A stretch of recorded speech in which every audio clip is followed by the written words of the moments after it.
Hello guys! For today's video, mag-pricing lang ako guys sa mga binibili kong mga items. Ayan, mga ganito guys. Kasi ayan guys, tingnan natin. Yan. Yan. Ito pa. Ito tamtak at saka itong notebook. So yan, at saka may mga ano pa guys. Ito pa. Yan, ito mga stick glue. Mabintang stick glue dito guys. Kaya ubos na ang stick glue ko. Ayan. Bili ulit at saka itong sign pin. Kasi kukunti na lang sign pin. At saka itong caregiver na battery. So, pricing muna tayo guys. Titingnan natin ang price niya sa binibilhan ko at lagyan natin ng price ko dito sa aking tindahan. So, keep on watching! Keep on watching guys! Ayan. So, mayroon tayo ditong pintel pen pang price. So, ito guys, ang bili ko dito, bawat isang pad, isang ganito. Yan, isang ganyan, 18 pesos. So, binibinta ko siya dito ng 7 pesos kada isa. So, ito is 28. Pero pag isang ganito ang bibilhin nila, so, pwede na 27. So, ang price nito guys, isang pad is 27. Pero, tag 7 ang isa dito sa akin. Yan. So, yan ang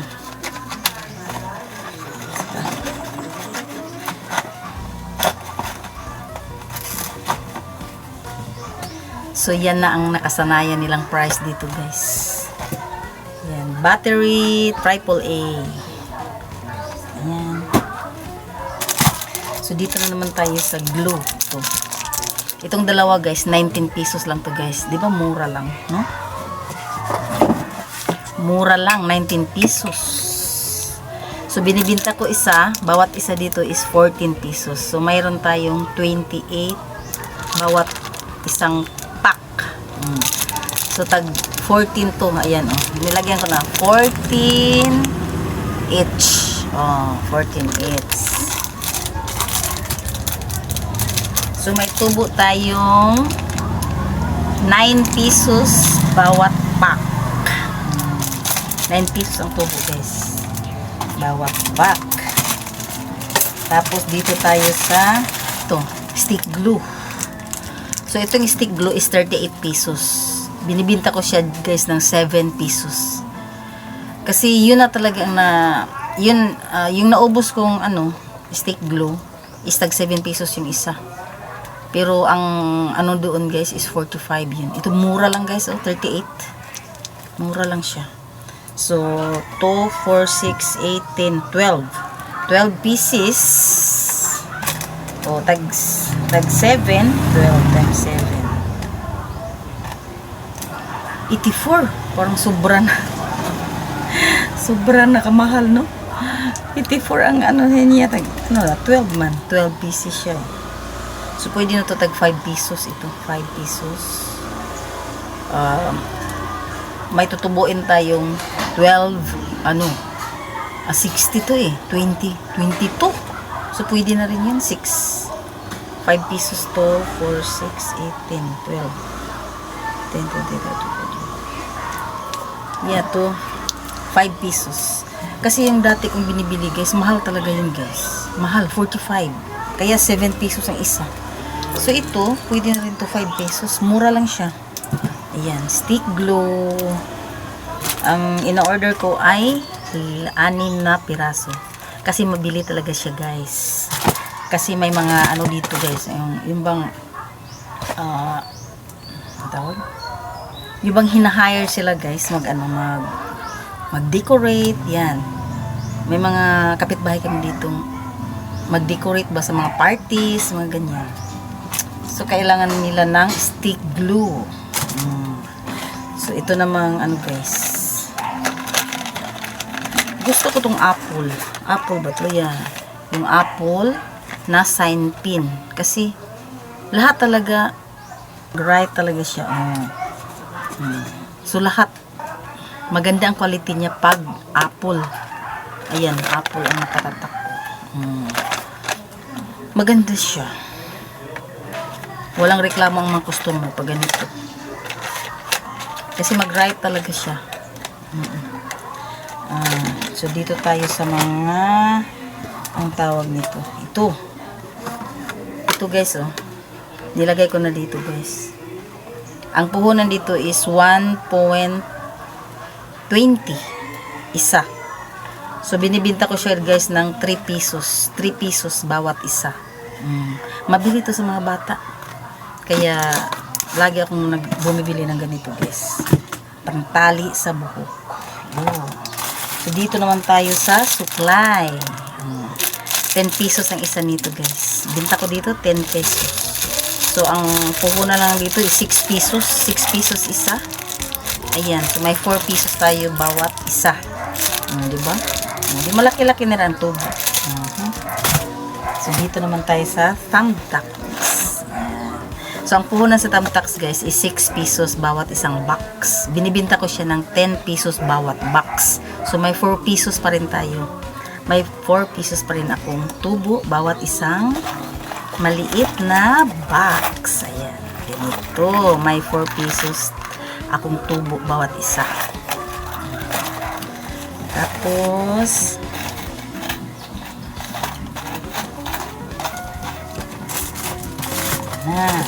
so, dito naman tayo sa notebook. Yan. So, 22 ang isa nito guys. Binta ko siya ng 28. Kasi may mga notebook akong ganito. Ubus na, tag 28 yun. So, 28 ko na rin ibinta to. So, may 6 pesos tayong tubo bawat isa. May 6 pesos akong tubo bawat isa sa notebook. Ayan. Diba malaki ang tubo natin sa mga ganitong mga items? Fast moving to guys kasi school days pa.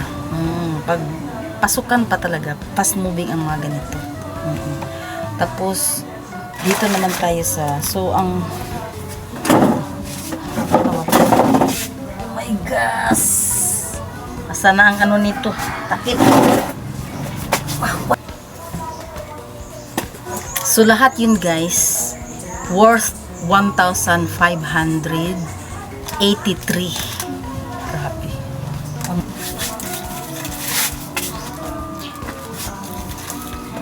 At mayroon pa pala guys, dinis-display ko na eh. Yan, roller. Kasali to dito, kasama siya. Tag ano to isa. Bawat isa nito is 18 pesos sa kanila. So, binta ko siya ng 23 bawat isa. So, may 5 pesos tayong tubo bawat isa. Ayan guys. Ano siya? Makapal siya. Ayan ilan ba itong piraso? 1, 2, 3, 4, 5, 6, 7, 8, 9, 10, 11 pieces. Ayan. So, kasali siya sa 1,583. Yun, yung roller. Tapos, dito na naman tayo guys.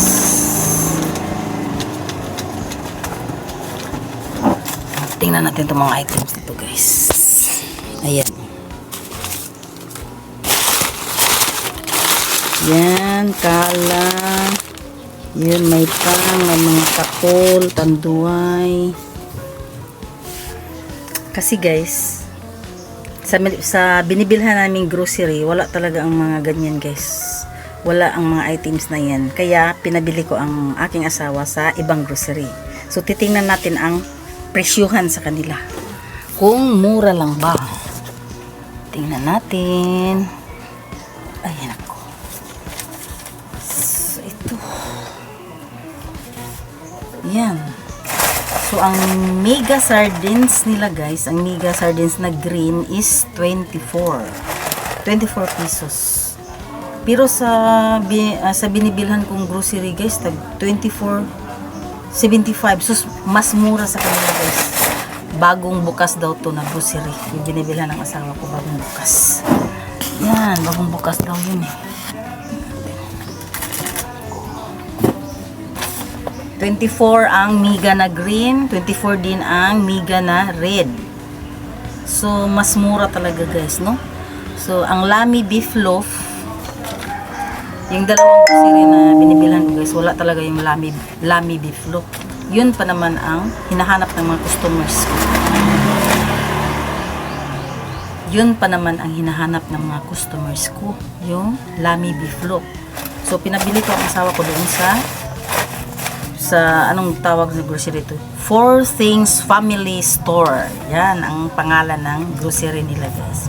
Four Things Family Store. Tingnan natin tong ano niya.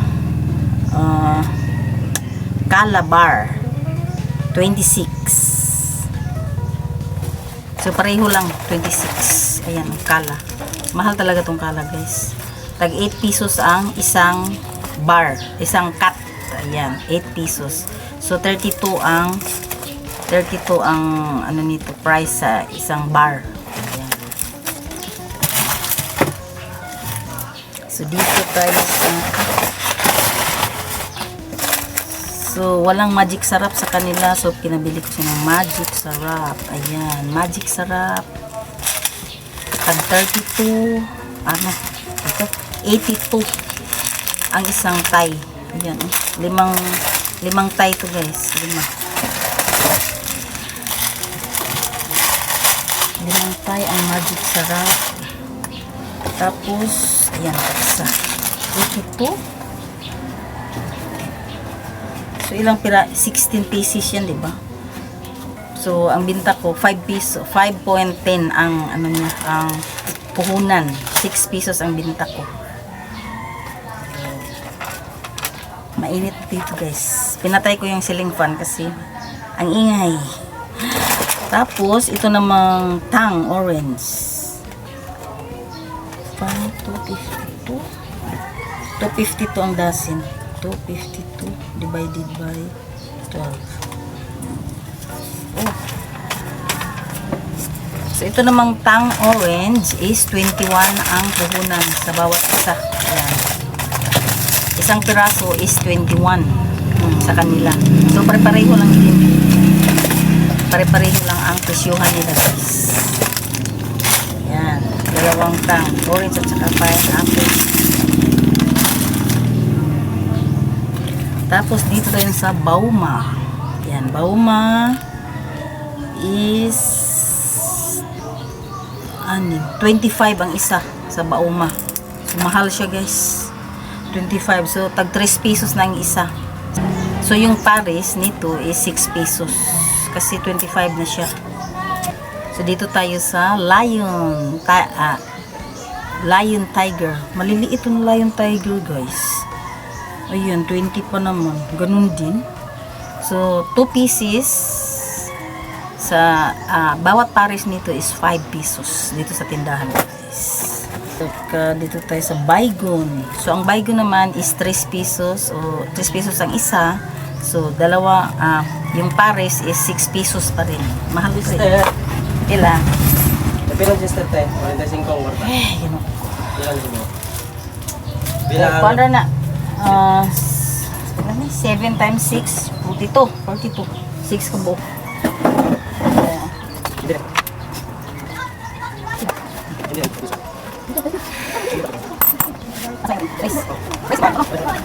Kita yung bata. Wala na pa na juice. Juice lang ha. 5. Tulo. Magbata ka.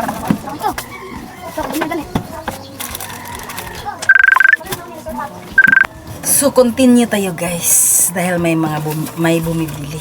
Ayan. So dito tayo sa ito Lion Tiger, dalawang Paris is 6 pesos. Tag 3 pesos ang bawat isa. So, ito na yung sinasabi kong ano guys. Yun, ayan. Tag, magkano ba sa kanila to? Lami beef loaf, 26. So, dati, binibinta ko siya ng 28 kasi 25 lang ang puhunan, guys.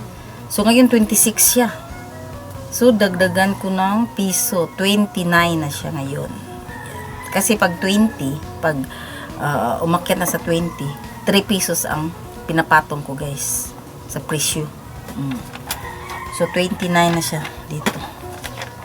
Ayun. At saka ito, mahal. Mahal sa kanila, guys. 138 sa suki ko, sa kanila 140. So, mahal siya, guys. Ayan. Pero, wala tayong magawa. Walang stock sa suki ko.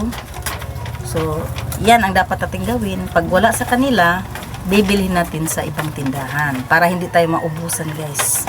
Para hindi tayo mawalan ng mga, yung mga fast moving. Yung palaging binibili ng mga customers natin. So, yan ang gagawin natin, guys.